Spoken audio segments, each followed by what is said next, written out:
want you to look at my arms. They move. Doesn't look like anything's wrong with them. I want you to look at my legs. Standing, walking, they're serving their purpose. Nothing's wrong with my legs. Every morning when I wake up and I look in this mirror, it's a constant battle with body image. If it's with my arms, my legs, my hair, anything. I'm here to talk about body image. Body image is the subjective or mental image one has on themselves. There are positive body images as well as negative body images. I'm going to start with the positive. Positive body images, waking up every single day, taking a look in this little mirror and saying, I'm okay with the way that I look. I'm okay with my flaws. I love myself for who I am, and I'm not going to let anyone take that away from me. Negative. There are a lot of negative body images, comparing yourself to someone else and realizing why don't I look like that? Why will I never look like that?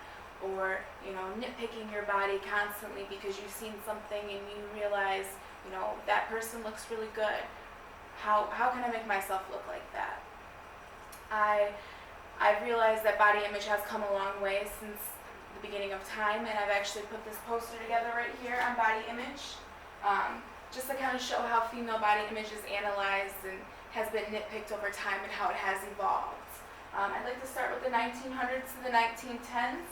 I have a picture here of what they consider the Gibson girl. As you can see here, she has a very large chest, very wide hips, and she kind of has the hourglass figure as well. It all started there. During the 1940s, it was more about flawless skin, taking care of yourself, being healthy, happy. During this era, they considered it more of what an average woman would look like.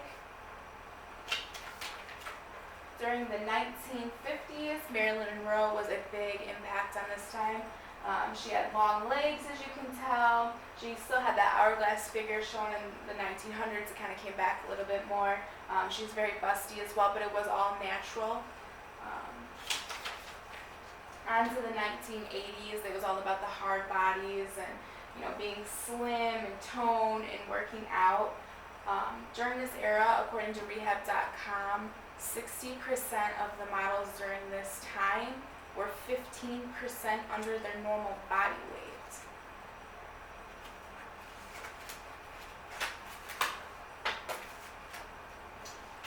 During the 1900s, it kind of got a little bit scary, or the 1990s, I apologize, it got a little scary to me. Very bony, very thin, arms like basically noodles. During this era, this is actually Kate Moss, one of the famous lines that came from her was, "Nothing tastes as good as skinny feels." This is kind of all when it started. During the early 2000s, we have a Victoria's Secret model. I chose this picture because this is basically what we see every single day nowadays. She's very tall, thin, beautiful, toned, large breasts still, very nice figure. Women nowadays are going to very erratic measures to look like this.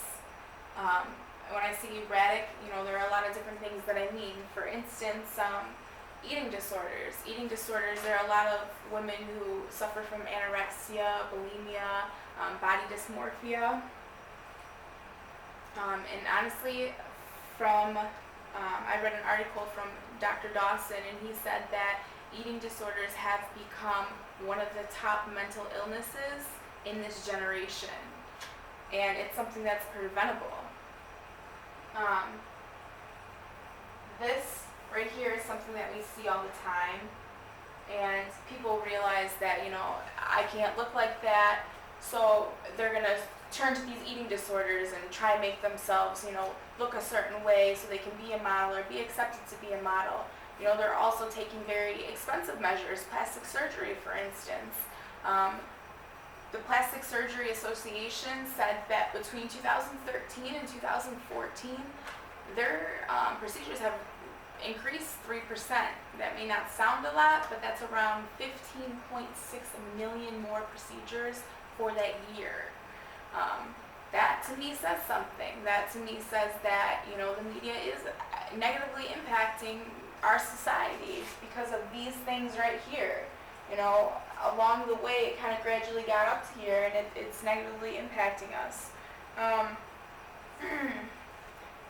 The environment, media, social media constantly pushes to diet, and dieting has become a normal thing every single day. You know, you pull up on your phone social media and you see beautiful women advertising diet pills, or, you know, dieting formulas and every different thing that you can see. There are ways that we can fix this, positive impacting more or less. Sit down and realize that every single day when you do look into this mirror, there are things that you can do.